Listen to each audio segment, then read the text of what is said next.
বিশেষজ্ঞদের মতে যুক্তরাষ্ট্রের প্রতি তারকাদের আগ্রহের পেছনে রয়েছে কিছু বাস্তবিক কারণ।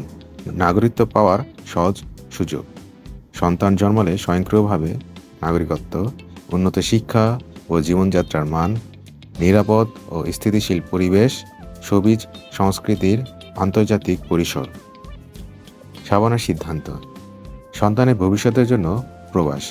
১৯৯৯ সালে অভিনয় থেকে অবসর নেওয়ার পর ২০০০ সালে যুক্তরাষ্ট্রে স্থায়ী হন কিংবদন্তি অভিনেত্রী শাবানা। তিনি বলেন, সন্তানদের কাছেই আমার টান বেশি ছিল। তারা যুক্তরাষ্ট্রে পড়াশোনা করছিল। মা হিসেবে দায়িত্ববোধ থেকেই প্রবাস জীবন বেছে নিয়েছি। সিনেমাতে অনেক করেছি, এখন সন্তানদের সময় দেওয়া জরুরি ছিল। টনি ডায়েস, অনিশ্চয় থাকতে চাইনি। জনপ্রিয় অভিনেতা টনি ডায়েস মনে করেন, দেশে অভিনয় জীবনে অনিশ্চয়তা এবং ভবিষ্যৎ নিরাপত্তার অভাবই তাকে যুক্তরাষ্ট্রে ঠেলে দেয়।